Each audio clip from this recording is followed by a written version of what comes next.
Welcome back to Code Your English, the channel where we build your advanced vocabulary, your listening comprehension, and your confidence.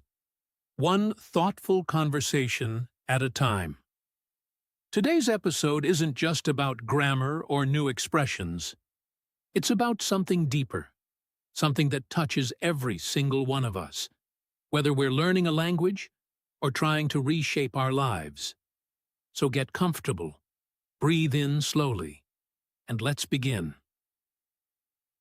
There is a strange and quietly painful contradiction that almost every human being carries inside them. We say we want a different life. We imagine a version of ourselves that is calmer, more successful, more confident, more fluent, more free. We picture mornings that feel lighter, conversations that feel easier, a future that feels wider than the one we're currently living. And yet, if we look honestly at our days, not the dreams we tell ourselves at night, but the actual hours between waking and sleeping, we often find that almost nothing has changed. We wake at the same time, follow the same path to work or study, speak to the same people in the same tone, avoid the same uncomfortable tasks, and fall asleep repeating the same private hope that tomorrow will somehow be different, even though we are about to do exactly what we did yesterday. This is the paradox we want to sit with today. We hope for better results, yet we rarely alter the actions that produce our results.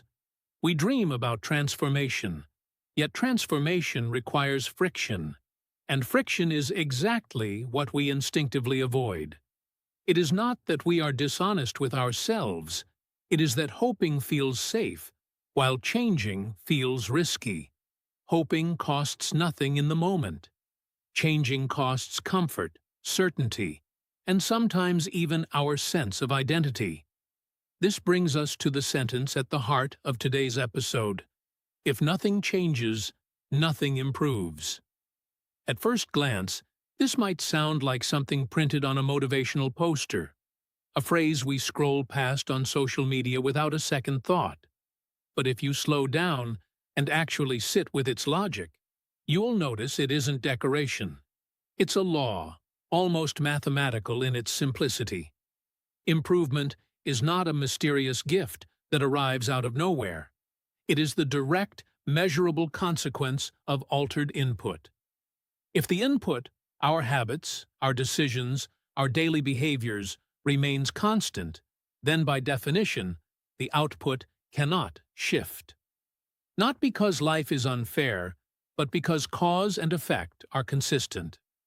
We are, in many ways, running the same experiment every day, and quietly hoping for a new result.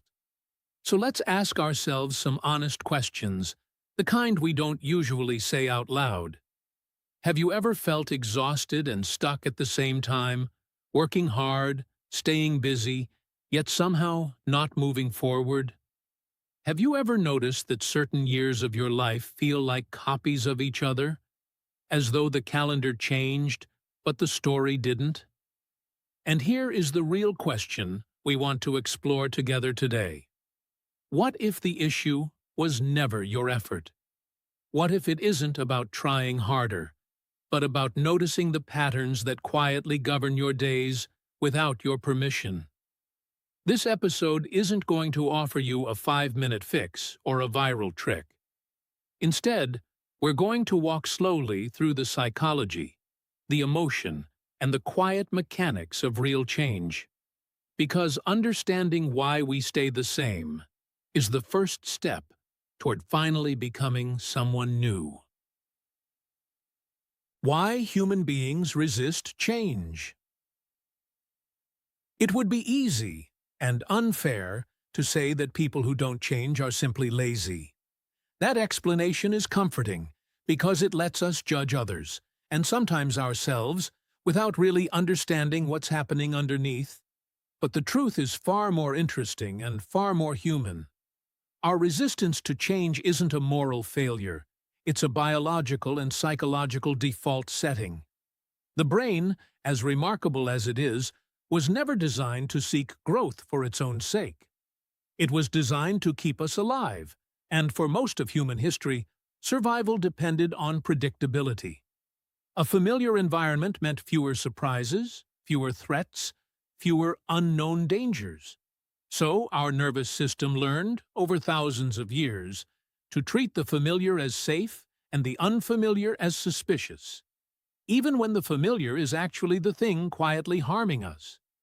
This is where concepts like the comfort zone become so important to understand.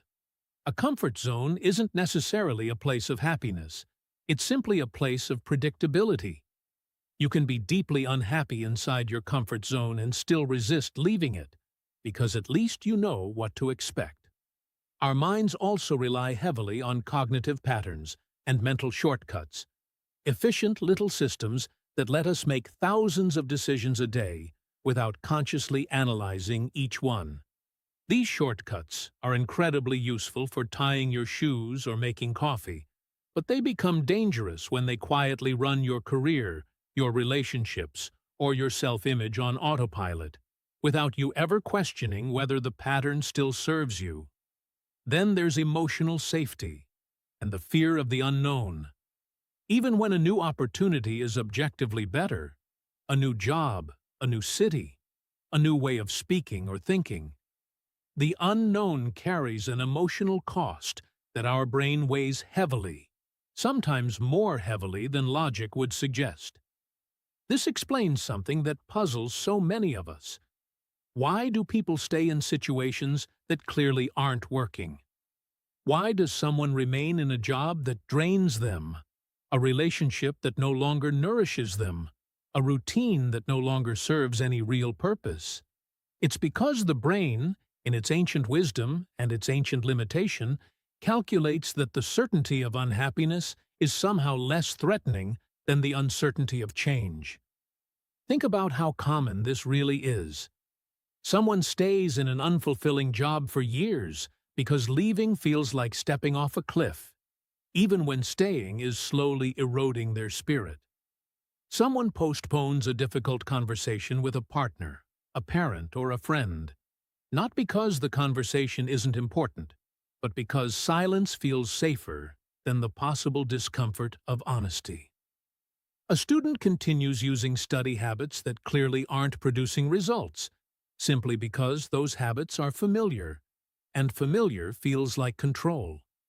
Someone else avoids new experiences, a new hobby, a new course, a new city, despite genuinely wanting growth, because the unfamiliar activates a quiet, primal alarm that whispers, "Stay where it's safe." So here is a reflection worth carrying with you through the rest of today, and maybe the rest of the week. How much of your daily life is guided by conscious choice, and how much is simply guided by habit? Not habit in the small sense, brushing your teeth, making your bed, but habit in the deeper sense, the invisible architecture of your decisions, the parts of your life you've never actually chosen, only inherited from repetition. The invisible prison of repetition. There's a quiet irony in how most people imagine transformation. We tend to picture it as something dramatic, a sudden turning point, a single decisive moment that splits life into before and after. But real life rarely works this way. Instead, most people wake up expecting a dramatically different tomorrow, while repeating almost exactly the same behaviors they practiced yesterday. We want a new chapter, but we keep rereading the same page. This is where the concept of identity through repetition becomes essential. Who we are isn't primarily decided by our intentions or our beliefs about ourselves. It's decided by what we repeatedly do. If you repeatedly avoid conflict, avoidance becomes part of your identity, regardless of how much you privately wish you were braver. If you repeatedly procrastinate, procrastination becomes part of your self-concept, even if you tell yourself you're simply waiting for the right moment. Much of this happens through automatic routines and unconscious decision-making, the countless small choices we make every day without ever really deciding them.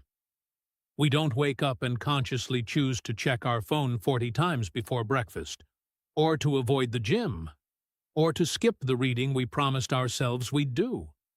These become accumulated habits, quietly stacking on top of each other until they form the shape of an entire life. To understand this more vividly, consider a few metaphors. Imagine walking through soft earth every single day, always along the exact same path. Over time, your footsteps carve a groove into the ground, a path so deep that walking anywhere else starts to feel unnatural, even uncomfortable. That groove is not destiny. It's simply repetition disguised as identity. Or imagine trying to row a boat forward with tremendous energy and enthusiasm, arms burning with effort, while the anchor remains firmly attached beneath the water. No matter how hard you row, the boat barely moves, and you begin to wonder if something is wrong with your effort. When the truth is, the anchor was never lifted.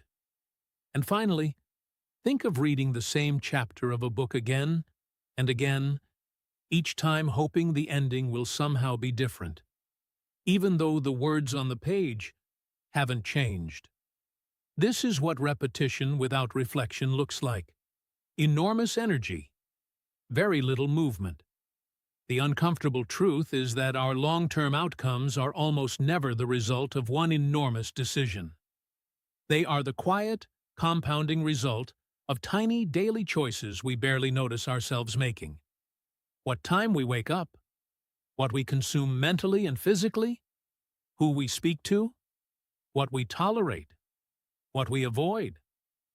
None of these choices feel significant in the moment, but stretched across months and years, they become the entire architecture of a life. So here's today's reflection, and I'd invite you to actually pause on this one rather than rushing past it. What routine have you repeated for years without ever questioning whether it still serves the person you are now? Not the person you were 5 years ago when the habit first began, the person you are today.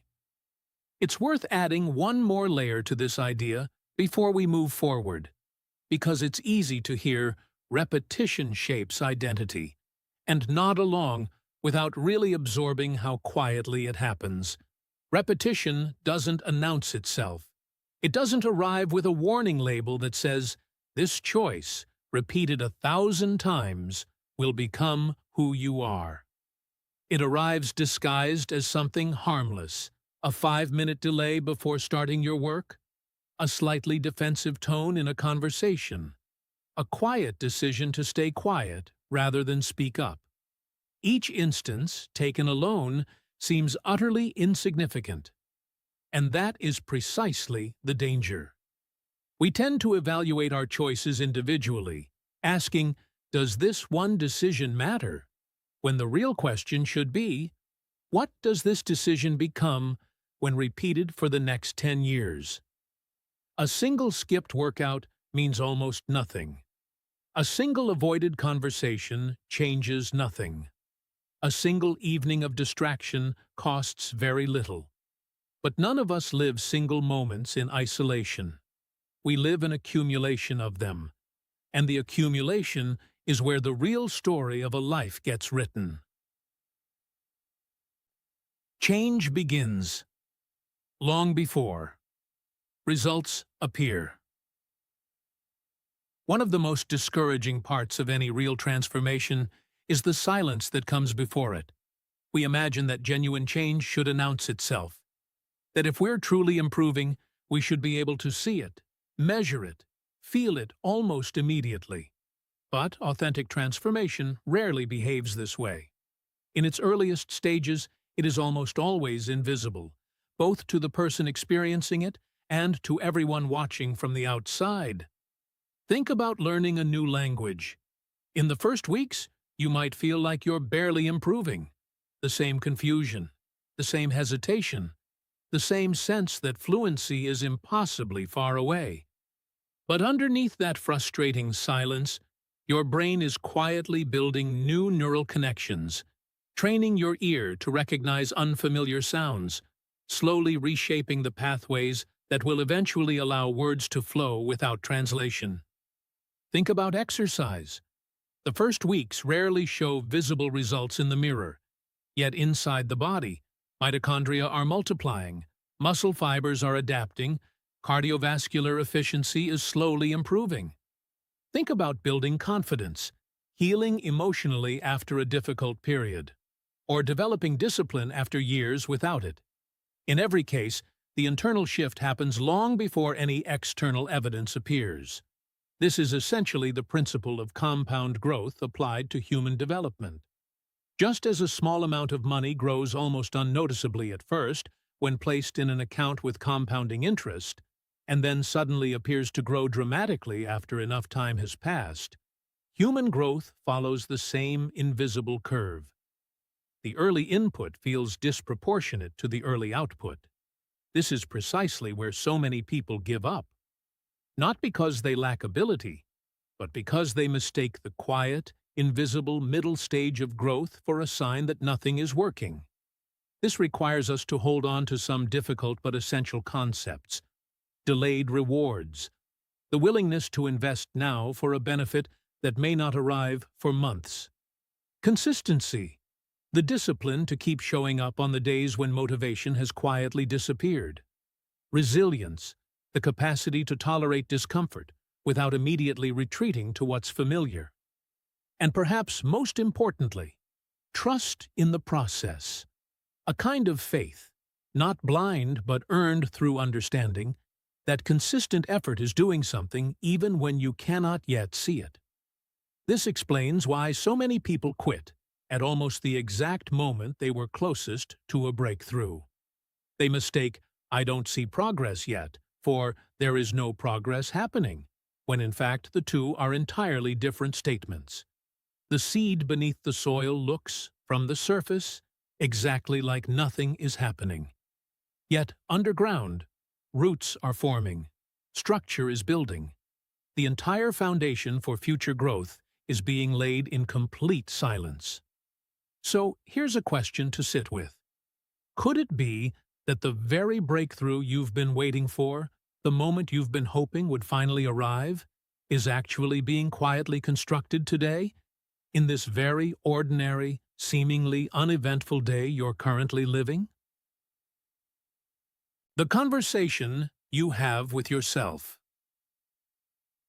Long before we speak to another person, we speak to ourselves, constantly, quietly, almost invisibly. This internal dialogue runs beneath nearly every waking moment, narrating our experiences, interpreting our failures, predicting our futures. And here is something remarkable. This private conversation, the one no one else can hear, may shape our lives more powerfully than almost any external circumstance. Consider how limiting beliefs function. A limiting belief rarely announces itself as a belief.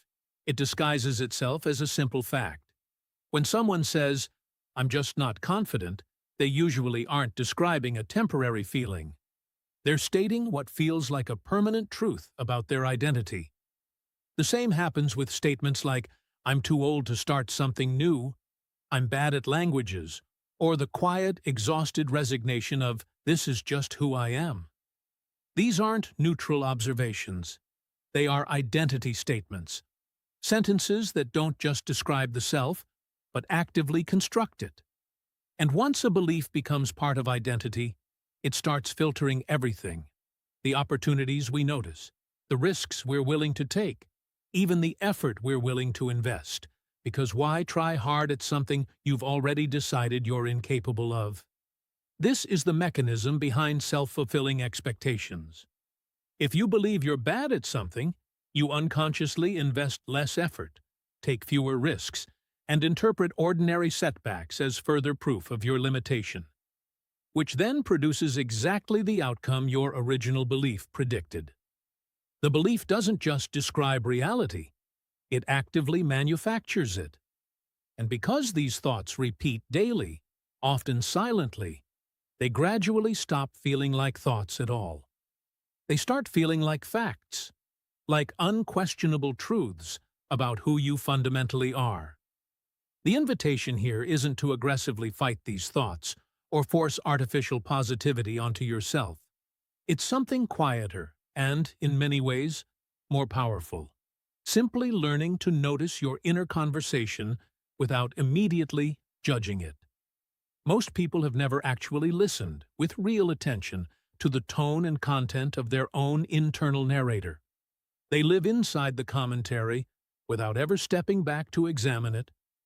But the moment you notice a thought, really notice it as a thought, rather than as an absolute truth, you create a small but significant space between yourself and the belief. And in that space, choice becomes possible again. So here's today's reflection.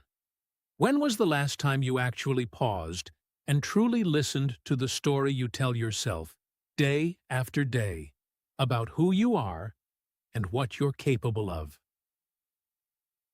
Small changes that quietly transform everything.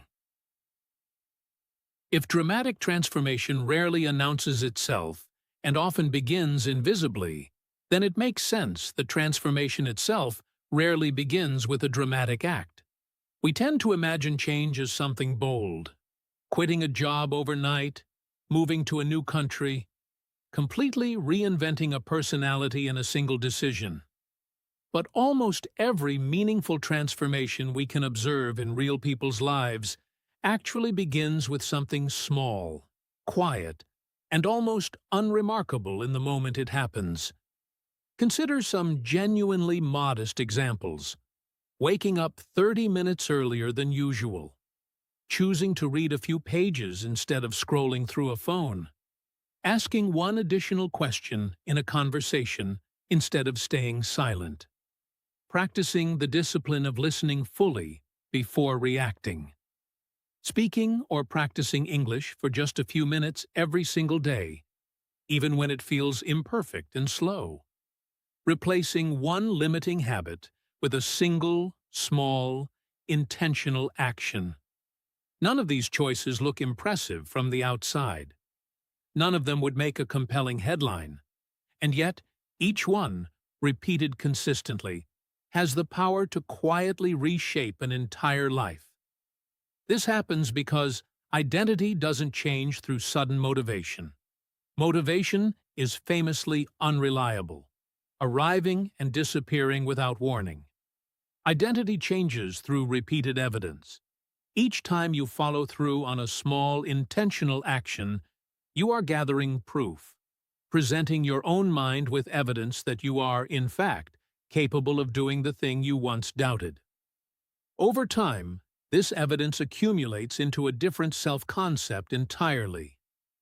This leads us to a simple but profound progression worth remembering. Small actions become repeated behaviors. Repeated behaviors become character. And character, quietly and inevitably, shapes destiny. There is nothing mystical in this sequence. It is simply the compounding logic of consistency applied to the architecture of a human life. The person who reads 10 pages a night for a decade becomes remarkably well-read, not through any single dramatic reading session, but through the sheer accumulation of small, repeated moments. The person who practices English a little every day, patiently and without perfectionism, eventually becomes fluent. Not through one miraculous breakthrough, but through thousands of small repetitions compounding quietly in the background of an ordinary life. So here's a reflection to carry with you. What is one small change, modest, almost unremarkable, easy to overlook, that your future self, a year or 5 years from now, would look back on with genuine gratitude? This idea matters especially for anyone learning a new language, because language learning is perhaps the clearest possible demonstration of small, compounding action. No one becomes fluent through a single extraordinary study session, no matter how intense or well-intentioned. Fluency is built through unremarkable repetition. A short conversation here, a handful of new words there, a podcast episode listened to on an ordinary commute, a sentence corrected gently and remembered afterward. The learner who shows up consistently, in small and often imperfect ways, will almost always surpass the learner who occasionally studies with great intensity and then disappears for weeks at a time. This is not a coincidence. It's the same compounding principle we discussed earlier, applied directly to the words now leaving your mouth with growing ease. Letting go of the person you no longer need to be. We often assume that growth is entirely about addition, learning new skills, acquiring new knowledge, building new habits, adding new achievements to a growing list. But there is an entire dimension of growth that receives far less attention, even though it may be just as essential: the process of letting go. Sometimes the most significant transformation in a person's life isn't about becoming someone new. It's about releasing an old version of themselves that no longer fits who they are becoming. This release can take many forms. It might mean letting go of outdated beliefs, convictions that once made sense in an earlier chapter of life, but now quietly restrict growth. It might mean releasing old identities, roles we once needed for protection or belonging, but that have since become confining rather than supportive. It often involves confronting perfectionism, the exhausting belief that anything less than flawless isn't worth doing at all. It frequently involves facing the fear of failure, the quiet dread that keeps so many people from even attempting the things they most want to try. And very often, it requires releasing the need for approval, the deeply human but sometimes limiting habit of shaping our choices around what others might think, rather than what genuinely aligns with our own values. People frequently outgrow earlier versions of themselves without fully realizing it, continuing to carry beliefs, fears, or self-images that belong to a much younger or more limited chapter of their story. Consider the metaphor of a tree shedding its leaves each autumn, not out of failure or decline, but as a natural, necessary process that allows new growth to emerge in the following season. Nothing is lost that wasn't meant to be released. The shedding is precisely what makes new growth possible. Or consider the image of renovating a home while still living inside it. Uncomfortable, sometimes messy, occasionally disorienting, yet absolutely necessary if the space is ever going to change. Or think of crossing a bridge that served its purpose perfectly at one point in your journey. A bridge you may eventually leave behind entirely once it has carried you to where you needed to go. This process of release is rarely comfortable. It can feel like loss, even grief, because in some sense it is a kind of ending. But it is also the necessary condition for anything new to take root. You cannot fully become who you're growing into while still tightly holding on to who you used to be. So, here's a reflection worth sitting with quietly. What part of your old identity, a belief, a fear, a role you've outgrown, is gently, perhaps persistently, asking to be released? Living intentionally instead of automatically. There is a meaningful and often overlooked difference between reacting and responding. Reacting is automatic, immediate, driven by habit and impulse. It happens before conscious thought has a chance to intervene. Responding, by contrast, involves a pause, however brief, in which awareness enters the moment and a genuine choice becomes possible. Much of our daily life is spent reacting rather than responding, moving through hours and decisions almost entirely on autopilot, guided by patterns we never consciously selected. Intentional living is the practice of interrupting this autopilot, even briefly, to bring genuine awareness into ordinary moments. It involves mindful decisions, choices made with attention rather than habit, and a deeper sense of personal responsibility, recognizing that while we cannot control every circumstance, we retain meaningful influence over how we respond to them. It also involves values-based choices, decisions rooted in what genuinely matters to us, rather than decisions made simply because they're familiar, convenient, or expected. Life begins to shift, often in ways that feel subtle at first, when ordinary moments transform from automatic reflexes into conscious choices. This might look like choosing curiosity instead of the false comfort of certainty, allowing yourself to stay open to new information rather than clinging to what you already believe. It might look like choosing patience over impulse, allowing a difficult moment to pass without an immediate, unconsidered reaction. It might mean choosing learning over comfort, willingly stepping into the discomfort of not yet knowing, because that discomfort is often where real growth happens. And it might mean choosing progress over perfection, allowing yourself to move forward imperfectly rather than remaining frozen while waiting for conditions that will never be flawless. It's worth noting that intentional living doesn't require constant vigilance over every single decision. That would be exhausting and, frankly, impossible to sustain. Instead, it asks for a handful of key moments throughout the day where awareness is deliberately invited in. The moment right before checking your phone, the moment right before responding to criticism, the moment right before deciding whether to follow through on something you promised yourself. These small pauses, scattered through an otherwise ordinary day, are where intentional living quietly accumulates. Over time, these pauses themselves become a kind of habit, not the rigid, robotic habit of forced discipline, but the gentler habit of simply remembering that you have a choice. Here's a reflection that can be genuinely revealing if you're honest with yourself. If someone quietly observed your daily routine for an entire month, your habits, your reactions, your patterns, your choices, what future would they reasonably predict for you?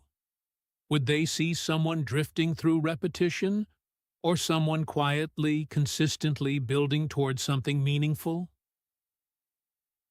Improvement is always waiting for change. As we bring today's episode to a close, let's gather together the ideas we've explored. We began by acknowledging an uncomfortable but important truth. We often want new results while repeating old behaviors, and no amount of hoping can substitute for genuine change. We explored why the brain resists change, not out of weakness, but because familiarity has always represented safety, even when that familiarity no longer serves us. We examined how repeated behaviors quietly become identity, how small daily choices accumulate silently into entire life outcomes, and how authentic transformation almost always begins in complete invisibility, long before any external evidence appears. We looked closely at the conversation we have with ourselves, the quiet, constant narration that shapes what we believe we're capable of, and we considered how simply noticing this inner dialogue without judgment can open space for genuine choice. We explored how small, seemingly unremarkable changes compound over time into entirely different character, and how growth sometimes requires not addition, but release, letting go of outdated identities so that something new has room to take root. And finally, we considered the profound difference between living automatically and living intentionally, between reacting to life and genuinely responding to it. Let's remember this, clearly and honestly. Change isn't always dramatic. Sometimes it's invisible, unfolding quietly beneath the surface of ordinary days. Sometimes it's uncomfortable, asking us to release beliefs or identities we've held for years. Sometimes it's genuinely frightening, requiring us to step away from the safety of the familiar into the uncertainty of the unknown. But improvement, in every case, always begins with movement. However small, however quiet, however invisible that first movement might be. This brings us back to where we started. If nothing changes, nothing improves. Not as a slogan to admire, but as an honest description of how growth actually works. So rather than waiting for motivation to arrive, which, as we discussed, is famously unreliable, consider instead becoming the kind of person capable of creating different outcomes, one small, consistent, intentional choice at a time. Before we go, let's sit with a few final questions. What is one change you've been quietly postponing, perhaps for longer than you'd like to admit? What would happen if you finally began today, even in some small, imperfect way? And 1 year from now, looking back at this exact moment, which decision will you be most grateful you made? Thank you for spending this time with us here on Code Your English, practicing advanced listening and thoughtful reflection together.